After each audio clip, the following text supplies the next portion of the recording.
Well, hello and welcome to another video series. So this is going to be really exciting because in this video series we are going to build a very small application just for the purpose of using everything that we have discussed so far on this channel. So let's see, we are going to build a low calculator application.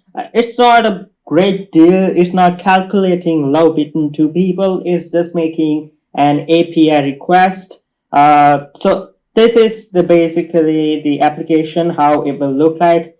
It will ask for two names, your and your partner's name. So let me enter values, Adam and Eve, and it will give you the result from an API. It will give you the percentage and it will give you a little statement about your relationship. So it's just for fun. It doesn't judge your relationship, but as you know, it is good enough application, I think, to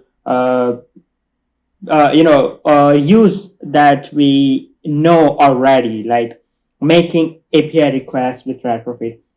But in addition, we are going to be using MVVM architecture in this video series, so you get familiar with the best practices that Google itself suggests to build an Android application.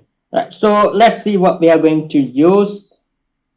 So in this video series to build the application, we are going to use MVVM architecture.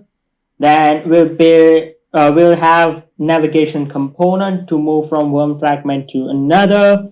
Then we'll use retrofit library to make API requests, and we'll also use coroutine to build API requests asynchronously. So this is going to be very exciting series. So, and yes, plus let's see what API that we will be using during this entire series. So it's the website rapidapi.com, and if you go to that website and search for row calculator, you will find this page.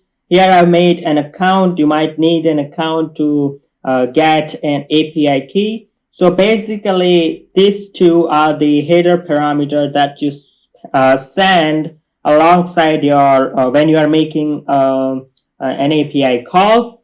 These two, then when you scroll down, you need to send two parameters, first name and second name, and it will give you the response. Let's see, let's test endpoint, and it will give you the response in a JSON format like this.